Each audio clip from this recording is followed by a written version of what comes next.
It's Friday the 13th and the full moon setting in the pre-dawn sky is quite fitting, as this week the South Sea Spearo team are on the hunt for monsters.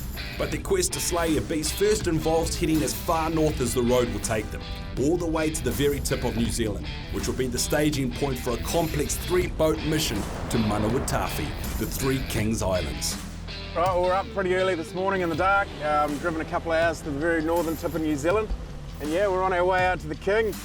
Yeah, we come up to the Kings a couple of years ago with another program we're involved in, the Hunters Club, and yeah, shot at a couple of absolute stonkers. So I shot one 40.5 kilos, big Kingfish, and Nat shot one 45.5. So we're going to be doing well to beat that today. If we're going to be up in sort of world record territory.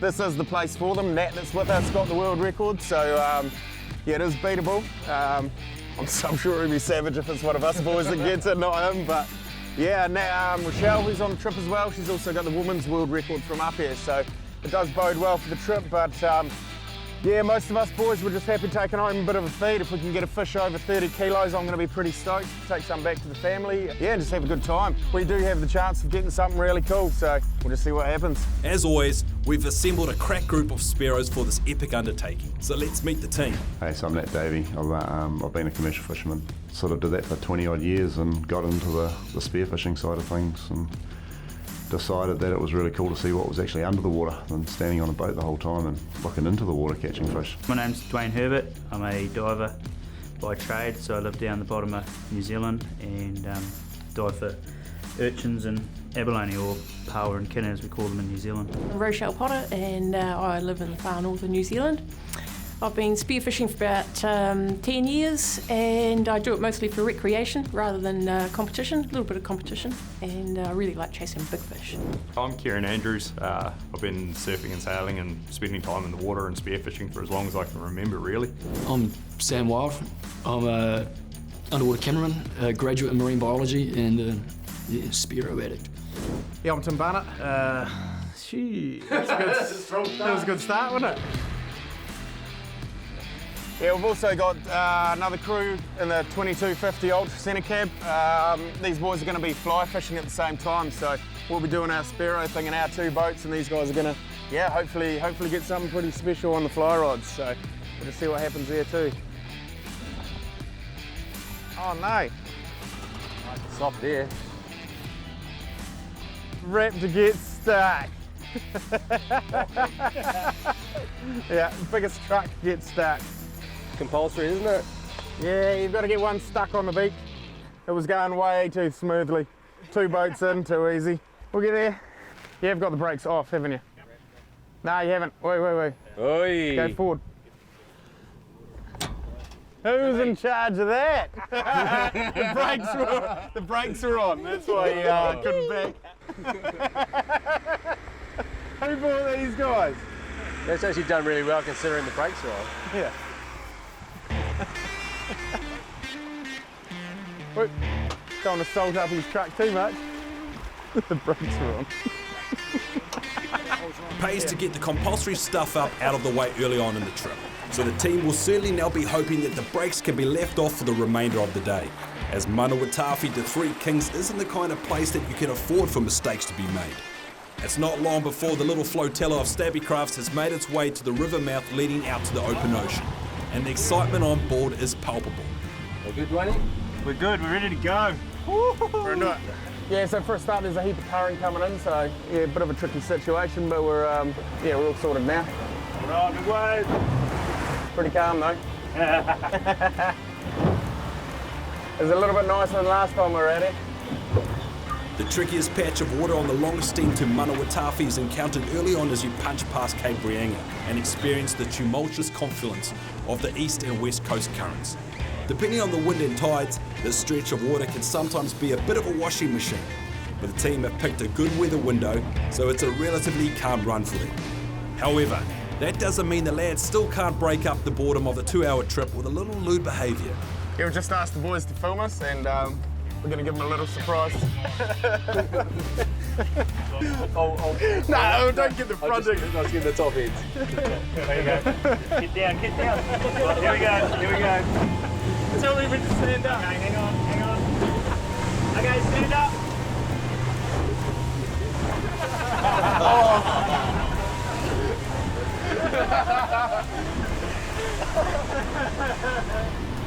The remaining miles are soon chewed up, and now it's time for the lads to change from their birthday suits to their wetsuits and get down to business.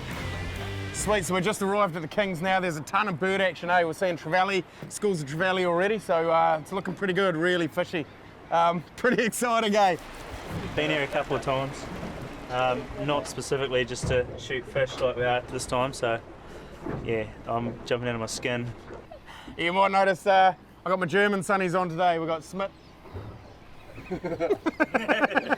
Yeah, I wear these all the time on my commercial work, eh? They get a bit of a thrashing. These ones are the glass lens ones too, so way more scratch resistance. I think 10 times more scratch resistance.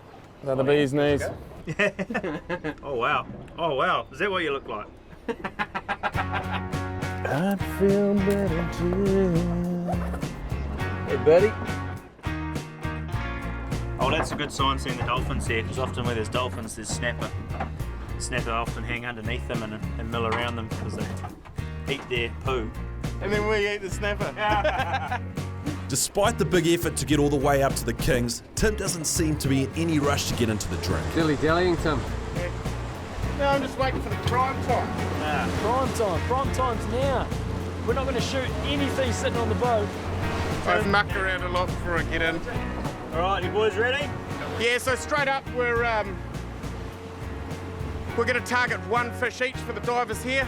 We've each got families we want to take a decent feed home to, so yeah, one fish we're picking sort of 30 kilo plus if we can for this trip, and then if we achieve that, then we're going to wait until a real monster comes through and try and tag one of those. So yeah, first things just get a couple on the board, a couple in the chili bin, and yeah, see how we go after that.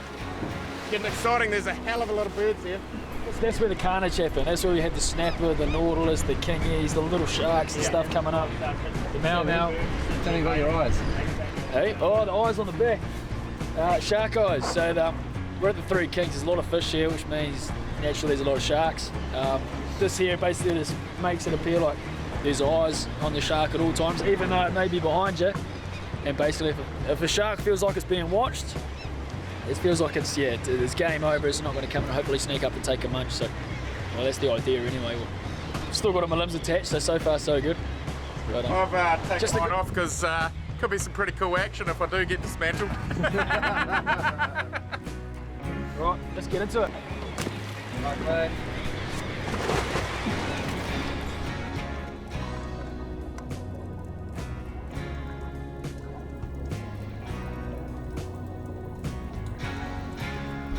Those birds are awesome. Got to swim that way, Sam. It seems the team have caught the Three Kings on an incredibly productive day, where an abundance of phytoplankton has kicked off a reaction in the food chain. Phytoplankton are microscopic marine organisms that become abundant in well-oxygenated waters which occur after rough conditions and intense sunshine. This phytoplankton bloom has attracted huge clouds of krill, which have in turn brought the masses of trevally and seabirds. Hopefully, they ring the dinner bell for the bigger predators that sit at the top of the food chain. The colossal yellow-tailed kingfish that the Three Kings are known for. Although the first kingy to come and investigate Tim doesn't exactly fall into that category. The trade-off for the team as spear fishermen though is that the bloom results in lower visibility. But that's a price well worth paying if it means a greater abundance of fish. It's a reasonable fish. Yeah. So we've got Rochele and Kieran over here. Kieran's diving, Rochelle's just watching him and spotting him. They've told us there's heaps of fish there already underneath the birds. So for the next couple of hours, things are just going to keep ramping up with the tide starting to come this way, hitting the pressure point. It's going to start getting better and better, and things are going to happen. As Kieran drops down, he's immediately circled by a large mixed school of sizable trevally and inquisitive kingfish.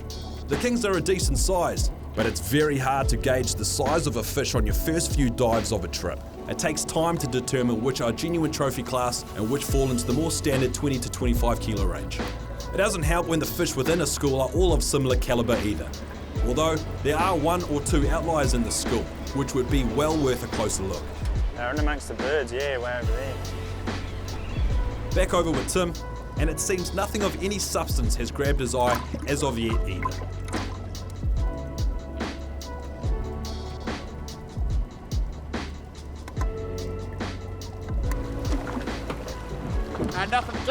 couple of small ones. We'll move back up to where that pressure point is. Hopefully there's a bit more action there. Yeah, it's awesome down there, eh? It's really fishy, but the kings just aren't. They're not there, really. We've seen a couple, they're sitting hard on the bottom out of the tide, but they're not hunting, they're not feeding. But they will. We'll be there when they do. Stretch the lungs out? Yeah, stretch the lungs, breathing a little bit better now, so take a little bit some days to warm up. Some days you're on song straight away, but today's not one of those for me. Yeah, I might even shoot a couple of trevally yet. We can eat them later on. We've got some raw ceviche we can make later on, so I might shoot a couple of trevally just to make sure my shooting's straight.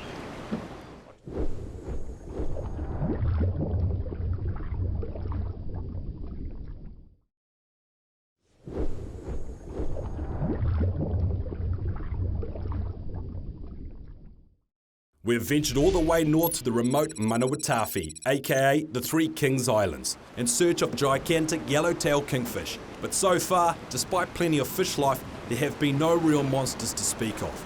But gauging the size of these fish can be quite a tricky task. A few kingies.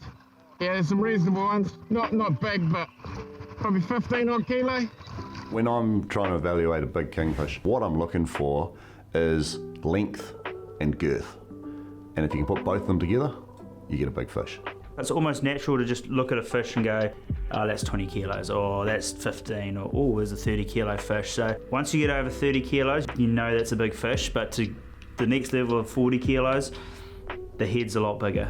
You know, you can look at a big fish and look at the head and go, that's a good fish. A lot of it comes down to experience. I've shot 12 or 13 kingfish now over 40 kilos, one over 50 that I've landed, lost a couple of 50 pluses. I haven't seen a 50 kilo fish, so I don't know what a 50 kilo fish looks like, but realistically, like, you see a big 40 kilo fish and you're like, oh, I'm going to take you. You know, the three fish that I've shot over 40 kilos, instantly I haven't even thought about how big he is. I just know he's a big fish and I'm going to shoot him. With a day and a half up their sleeve, the team want to make sure the fish they select is worth the effort, so there's absolutely no rush to pull the trigger. Shooting a king less than 30 kilos would be a disappointment, and wasting your one chance by taking a rush shot that results in a lost fish would be even more so. So restraint is needed. However, it's certainly a bit easier to play the waiting game when you're diving in such spectacular surroundings. And besides, kingies aren't the only fish in the sea.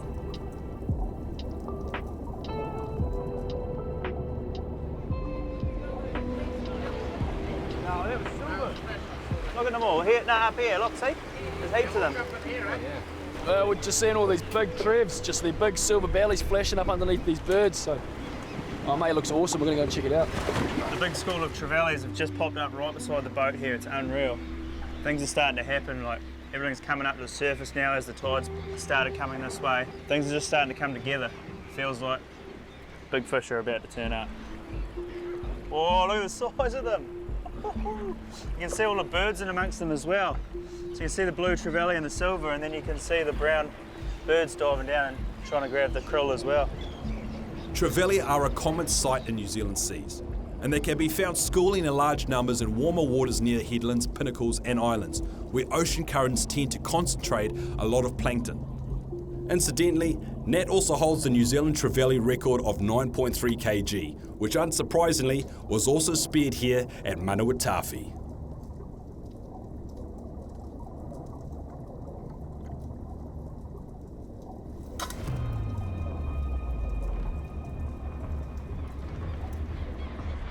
Out!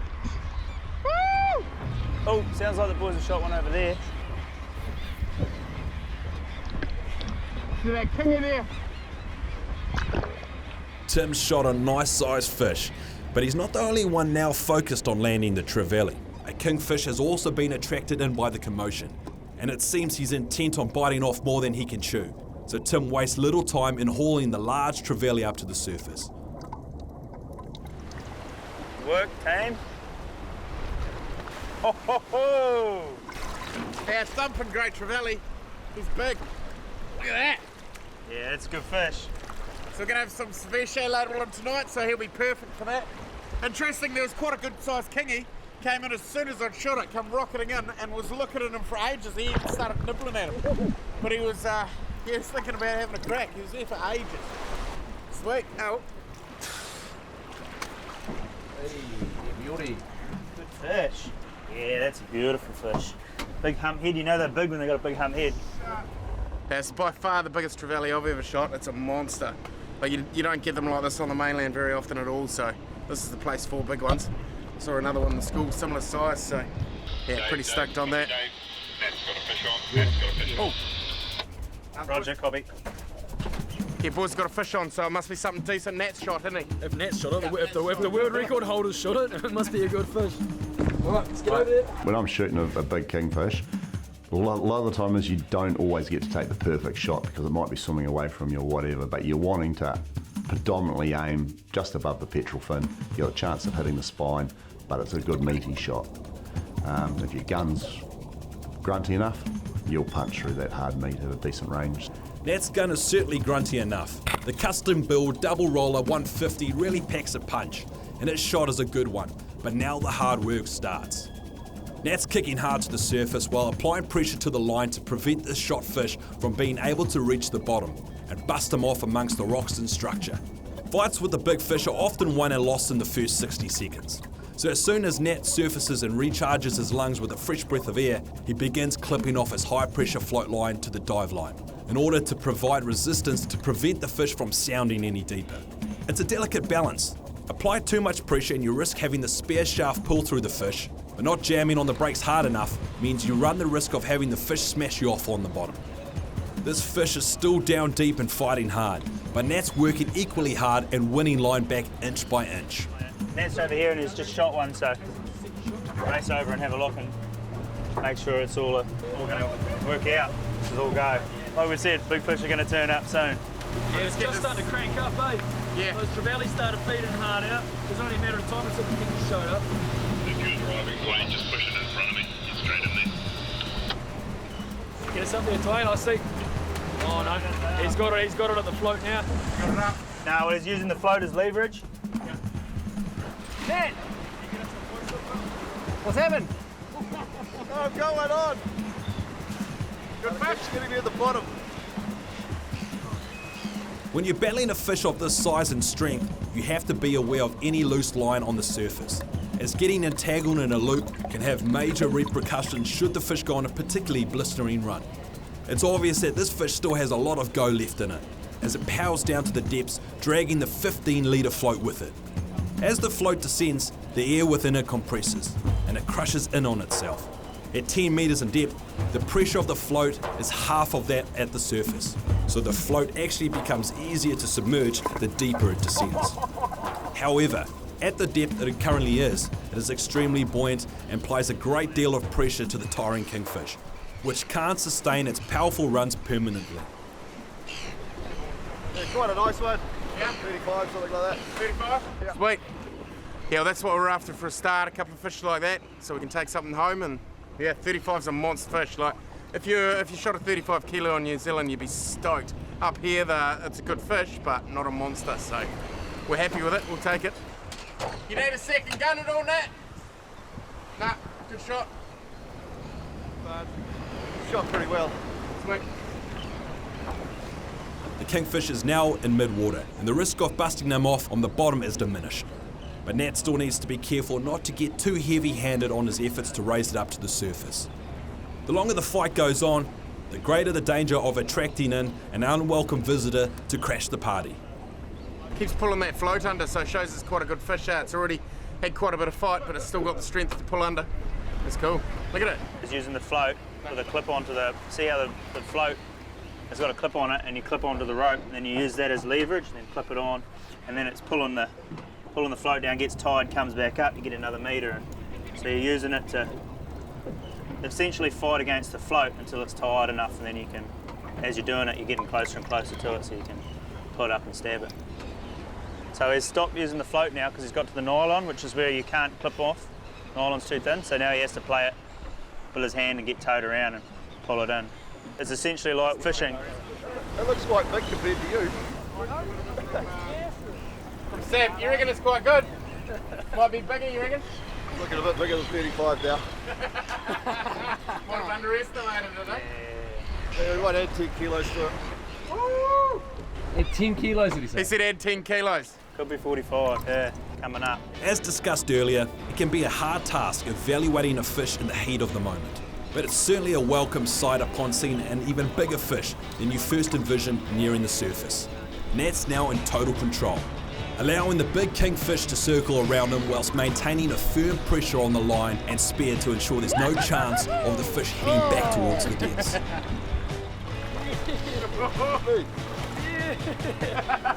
Wrestle it, Matt. Holy. That's big. That's a good fish, man. Oh my god! Well done.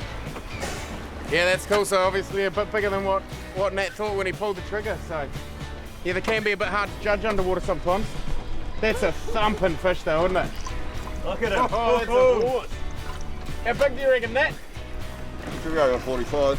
Be over 45. Holy smoke. Oh. 1 over 30 we said. Was there any others there? Yeah, there was 4 here in this group. But before that I had a school of about 35 come through. About 35? Yeah, and it was my first dive of the day and Shit. couldn't stay down there. We just came out of the exact same spot that we've been fishing for the last 45 minutes. Oh, that's awesome, Nat. Look at him. He's a nice dark fish too, isn't he? Woo! He's big. Yeah. Let's see how big he is at the tail. Look at the tail, that's a big tail. That is a big fish, man. First one on the deck, nice. That's what we come here for. Big kingfish. We ticked one off, first kingy of the trip. We tick off a thumper. Man, well done, Nat. It's awesome.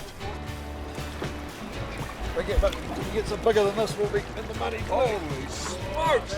Oh yeah! Woo-hoo! Wow, that's a fish! Woo-hoo! That's a fish! She's a bit bigger than I thought it was. It's down to about 18 metres. And yeah, there's 4 of them there. And yeah, there was 2 that size, so. Now there's only one. Now there's only one. Pretty good. Good teamwork, guys. It's certainly an amazing specimen, but as Tim explains, even if it does crack Nat's existing PB of 50.2 kgs, it's not going to be extending the world record. That ripper. She might be up close to the record. But both cameramen touched the line, so you're not allowed any assistance whatsoever for a record. And both cameramen, even though they didn't grab it with their hands, they touched the float line, so that disqualifies it from being a record. So hopefully it's not. Otherwise we'll be gutted. Why'd you touch the line, Sam? The line touched me. Honestly, like you'll see on the footage, bro, it's exactly what bloody happened. I'm down there filming it. Honestly, bro, this thing just goes bloody nuts. And just, yeah, all right.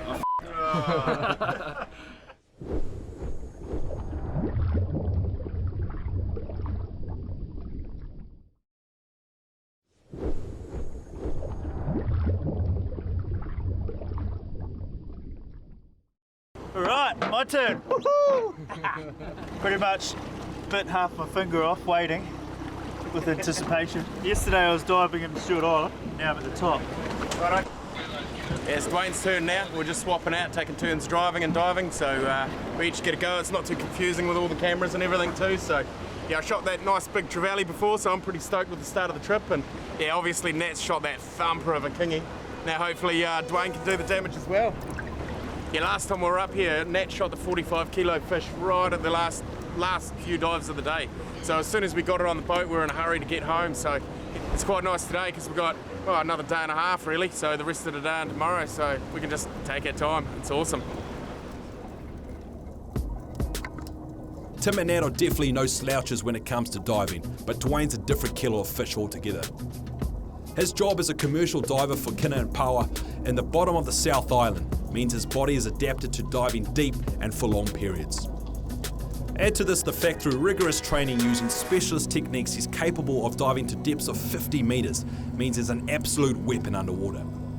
But despite regularly diving some of the most scenic waters in the country, even Dwane's blown away by the abundance of riches here at the Kings. How cool is this, eh? Yeah, so Three Kings, it's probably in terms of marine life one of the more prestigious places in the country. And so it's as someone who's trying to capture the image of the Three Kings, it's so hard to stay on task and stick to the boys who are spearfishing and chasing kingies when you've got massive 9-10 kilo trevally, golden snapper, the birds and the mau and stuff all busting up. It's phenomenal to see. So it's quite easy to get sidetracked out there. Although Dwane's managing to stay on task, he isn't seeing the calibre of kingfish he's after as of yet. But it does take a bit of time to get the body into rhythm required to dive deeper than 100 feet. Good on 1 foot. How big was that? Oh, 27, 28. Yeah. Yeah, both Dwane and Kieran have been seeing some quite big fish down deep. The smaller kingies up shallow, but the big thumpers that we're after are right down deep. Dwane's, he's a machine of a diver really, so he's getting down 30 odd metres and you can see them just coming past, just ghosting past. So they're not playing the game. Later on when the tide turns and that, you can just get a shift and they all start coming up into the shallower water. So yeah, that's what we're hoping for later on. That's what happened last time we were out here. Earlier on the day there was just the odd good one coming up, but yeah, by the end of the day there was just thumpers everywhere. So yeah, fingers crossed. There's a lot of bird action over here now. Man, there's some fish down there, eh? Yeah? It's unreal. Trevally and stuff, any Yeah. fish or not? Oh, I've seen a few kingies, yeah, but nothing that's spectacular. Not the big donk that I'd hoped to see. Awesome seeing all the bloody trevally going nuts and the birds in amongst the trevally. Okay. Like down deep, never seen that before. Oh, right down deep? Yeah, like, you know, they're down at 5 metres or so, just nailing all the krill, and then there's goldies in amongst that as well. Yeah, right up at the surface. You see like a big cloud of krill just come charging in, and you see like a golden snapper just come charging from the bottom, bro. Smashing them. It's out of it. It's crazy. I've never seen anything like it. While Sam, Dwane and Tim regale each other about what they've just witnessed, over with Kieran, and things aren't exactly going to script. Yeah, so on that the previous King's trip, we had an epic adventure once again, but on that one I kind of made a bit of a mistake. I shot a fish that wasn't really up to Three Kings standards, so it came in at 27 kilos, which is respectable anywhere in the world, but it's just not a trophy fish, and so I went back with the intention of getting a much bigger fish from the Kings. Kieran's determined to only pull the trigger on a big fish, but his high standards may mean he's passing up some genuine trophy class kingies. So early on while we were out there, a couple of really big fish came up to me, and in hindsight I probably should have taken a shot on those. I had good angles and good location, and I was really fresh diving, but it was just that thing playing in the back of my head. I didn't want to shoot a small fish again, and when you see them early on you don't have a reference for size. So I waited, and eventually at the very end of the day that one fish that I really wanted came in. I dived. As I was hanging there was a school of maybe 20 fish just milling about in front of me, and they were good fish. They were in the 30 class well and truly. And then I saw the one that I wanted coming in from deep, and it just slowly sank down and got a really good angle on it. And I could tell it was the one I wanted because it was fat from the head all the way through the tail.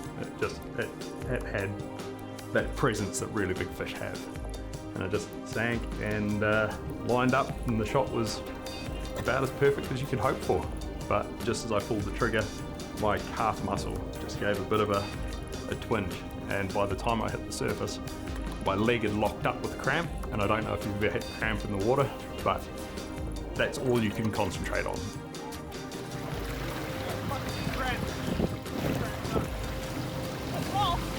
He's cramped up. If you're in big currents and deep water and you've got cramp, that's your #1 priority. And because of that, I couldn't put pressure on the fish, and it got into the reef and tore itself off, and unfortunately, that was my chance of the trip gone. It was this big. I don't know, was it? It was fat. I got cramped, swam under a ledge. Right when I needed to put pressure on it, I felt my calf go twitch, and then it just locked up. And I couldn't put pressure on it. Tore off. It's good. It was a big fish. Oh, no. Devastating. Oh, just a little bit. I might have a cry later.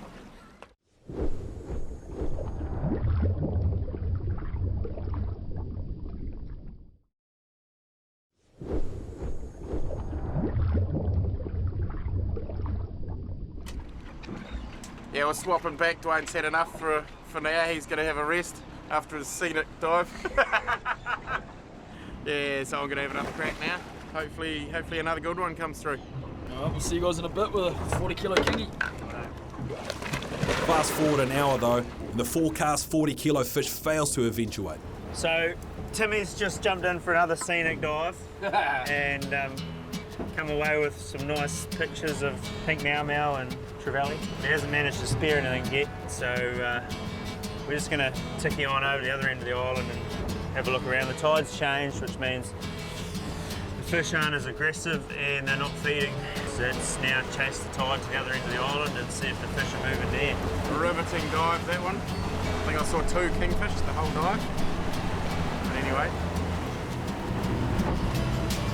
Having over a dozen islands to choose from means you're spoiled for choice here in Manawatafi, as there's always somewhere that's likely to be holding fish. It's just a matter of finding the hot spot. So, for the next hour, let's scour the island, hoping to find good fish sign. But in the end, nothing worth diving is encountered.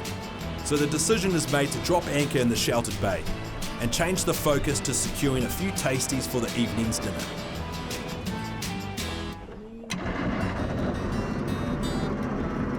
Right, we'll drop the anchor here so Timmy can have another scenic dive and shoot some more fish for us. I'll get a few smaller fish for dinner tonight, maybe golden snapper and trevally or tiraki, something like that. We've got a few people to feed, so good, yeah. Maybe a crayfish even if we're lucky. Crayfish, or to use the correct terminology, New Zealand spiny red rock lobsters are in abundance here at the Kings, so it's not too tricky for Tim and Nat to pick off a few for dinner. Abalone, better known as paua here in New Zealand, are also relatively easy to find living amongst the cracks and fissures between boulders. These large edible sea snails are a particularly tasty delicacy. So along with the trevally speared by Tim for sashimi earlier, and a couple of delicious blue cod, the team certainly will be eating well tonight. Pick it up. Right.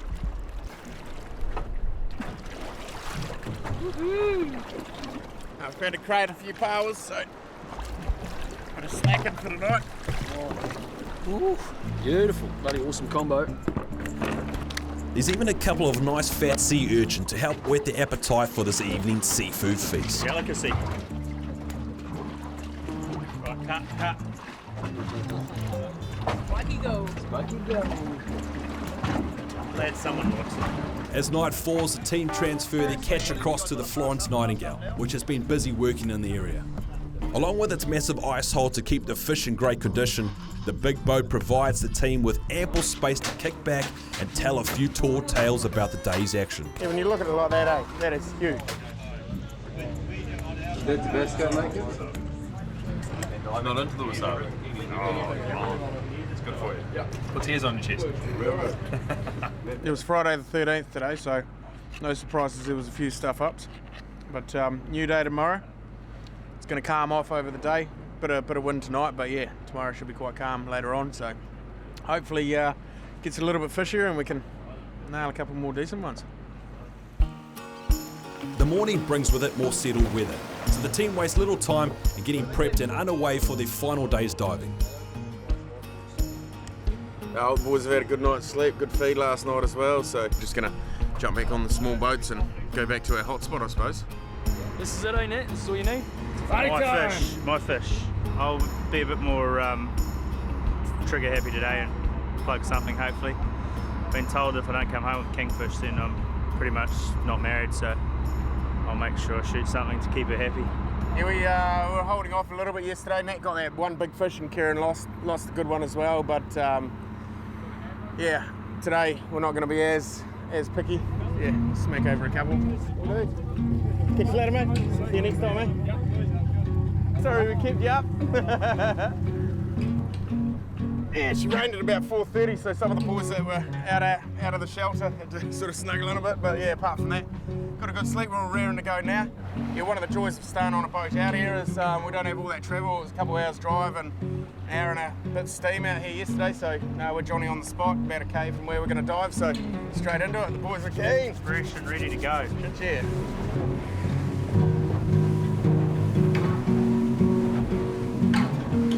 After a quick skid around the regular haunts, the team decide to roll the dice and focus their attention on an entirely new spot, which seems to be ticking all the boxes they're looking for. How's it looking, guys? Real good. Real good. There's bait stacked up just behind us. We've got a heap of current pushing down this way. If you look over the side, you can just see it boiling everywhere. There's birds on the bait, so all the indicators are there. We've just got to get the boys amongst it. Yeah, new spot this morning.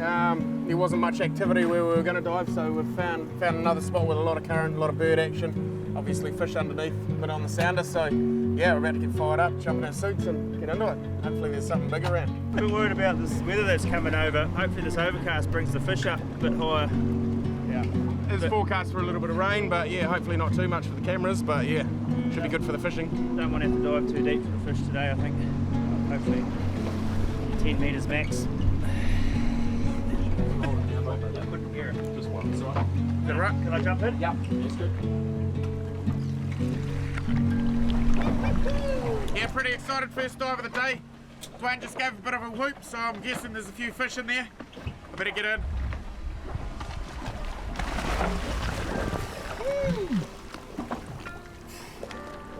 Heaps of coies, which we didn't see yesterday. Someone feed my line over.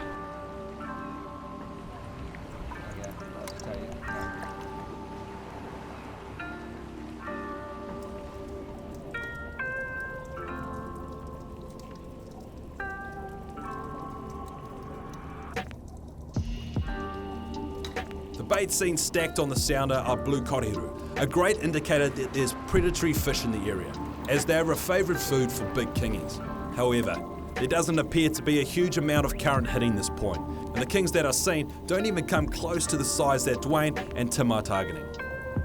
But despite the fact, the abundance of fish still makes for a memorable diving experience, even for these salty sea dogs. So beautiful, eh? Kingies and everything, like, you don't really want to pull the trigger, it's like,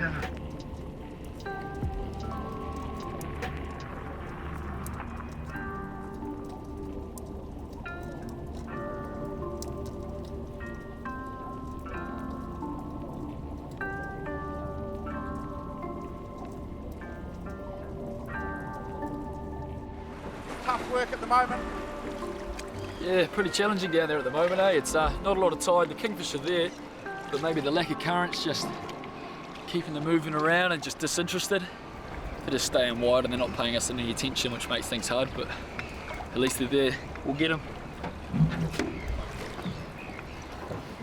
Kieran, check out the size of these cells. Are they those big chain ones? Yeah. Oh wow. You know the ones that link up on a chain? There's been some massive chains of those, but they feel quite leathery, eh? Yeah, that's quite tough. Yeah. What eats these? Sunfish. Sunfish eat these? Tuck of the sunfish. They're actually not that, like for a big animal, it's a bit pointless really because there's not a lot of nutrients in them, but sure enough they eat them. Yeah, that and jellyfish. So they're good for a diet then. There's not much in them. Egg white omelette. Oh, so the guys were just up the point a little bit further. There might be a bit of tide up there, but Dwane was sitting down on the sledge and had a big school of kingies just vortexing him, so they're seeing a bit more than we are, but they've come over to us, so maybe they're obviously not big enough over there. I mean, we're getting ones here that we can shoot as well. That one was right at the end of my gun, eh? Yeah. We're like, no, nah. It's got to be bigger. Yeah.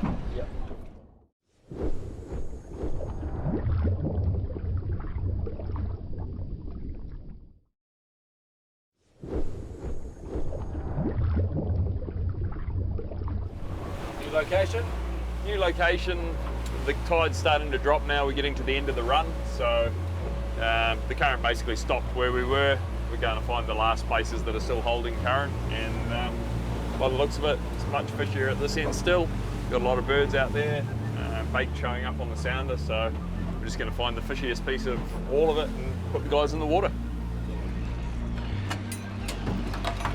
Oh mate, there was just as many birds when the tide was running yesterday, bro. Yeah. Get Dwane going in. Alright. Back to yesterday's spot, hopefully a bit more luck. There's an old saying in fishing, no run, no fun. But whilst the current is often a critical factor in finding big fish, as Nat explains, you can certainly have too much of a good thing. At the Three Kings, the biggest danger we've got there is purely the currents. So we can have 5 to 6 knots of current in certain gaps, a lot of down current. So with down current, you get a current coming over the top of a rock. If that's a rock, current comes over it and it just naturally forces over the thing. If you're sitting there and get drifting along, you get pushed down the backside. You feel it, but you can't see it. And we've had it there before where we've had divers suck down to the bottom of their float line and you're pulling yourself back up the float lines. Tim's found what he's been searching for all morning, a large school of sizable kingfish. But sometimes the sheer number of fish can make selecting a single shooter a tricky task. Tim has his eye on the biggest of the bunch, but he's unable to close the distance to get a shot away. And given the depth he's at, he decides it's a safer option to surface and make another attempt than to take a rash shot and not have sufficient air in his lungs to slow the fish's all-important first run. Dwane! Dwane! Big kingies here! Just for a massive school of kingies with bumps and amongst it, big 40 kilo plus fish. I could have pulled the trigger on some 30 kilo ones, but there was one bigger one I tried to get closer to, couldn't quite close the gap. I ran out of breath. Whilst Tim breathes up on the surface to prepare for a second dive on the large school, Dwane's not wasting any time and drops down to see if he can entice one of the large kingies in within range. And sure enough, as he hits the 20-metre mark in depth, a large fish comes in for a closer look at him, presenting Dwane with a clear headshot. But the fact the fish's body tapers away towards the tail means Dwane assesses it as not quite big enough. He's got plenty of time left on his internal dive clock though, so rather than ascending, Dwane waits for another more impressive candidate to present itself. And around the 90-second mark in the dive, a much bigger fish duly obliges. So he lines up on it and lets rip. And it's game on again. Dwane powers his way back to the surface, dragging the float line behind him as the large fish does its utmost to free itself from the spear shaft now penetrating its gill plate.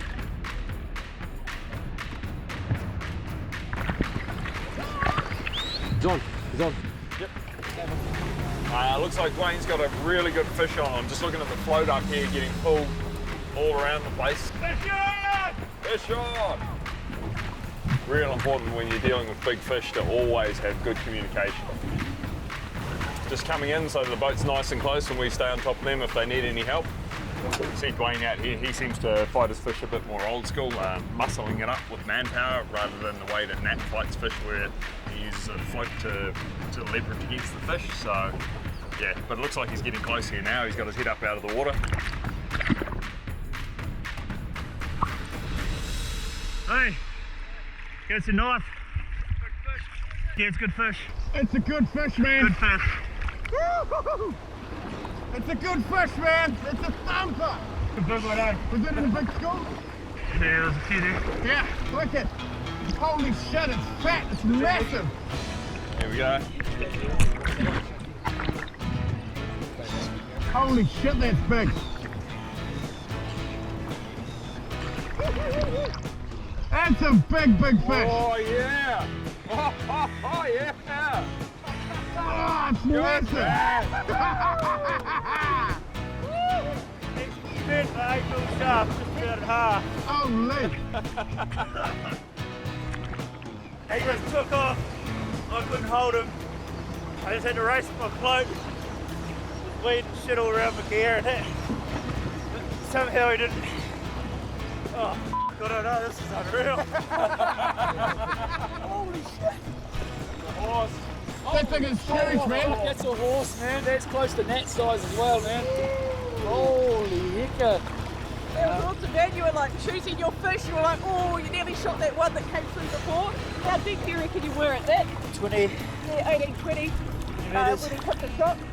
You passing up a few this morning? Yeah, I've been watching. Didn't swim past all morning and there was a school of maybe 10 down below just sitting on the tide. And they were humming about it, and then there's a bigger one. This guy here was sitting down below and he just turned and oh, hello. As soon as I saw him, I thought I was going to have a go at him, and he came right up and managed to get a good shot right in. Actually, it went in here somewhere. Came out for Oh yeah, it went in here, just in here, so it hurt it, you know, it bloody started bleeding pretty quick. Yeah, if you get back up to that point, they're just sitting as the tide, because it's quite a bit tide hitting that thing. Yeah. It just dropped down the side of it. Yeah. They're all sitting underneath all the bait fish, just milling. Yeah. Here you are, boy. Oh, yeah, awesome, boy. That's awesome. Mate, you'd be stoked with that. Yeah, boy. That's worth a bench shaft, isn't it? It's a second monster kingfish for the team, but Dwane's gut tells him that it'll weigh slightly less than Nat's fish from the day prior. No, he's a bit smaller, isn't he? Yeah, his tail's not as big as yours. How big, Nat? 42. Got a bit of smoke fish there. Happy why? Happy lie. Right. Should I jump on here or that one? Just jump on the back here and we'll take you back up. That's where you want to be. Nice. Why can't you shoot one of them? I was trying. Unfortunately, you're going to have to wait till next episode to see if Tim's attempt to land a monster kingfish pays dividends. Fish on. Oh, fish on. Here we go. And it's not just the kingfish that feature, as the team encounter all manner of weird and wonderful creatures as the current really begins to hum. Marco, awesome. You've got all that and much more to look forward to on the next exciting episode of South Sea Spearo. Yeah, mate, they've got one on. Yeah, sweet, good girl. Yeah, look at it thumping down. It's a reasonable fish.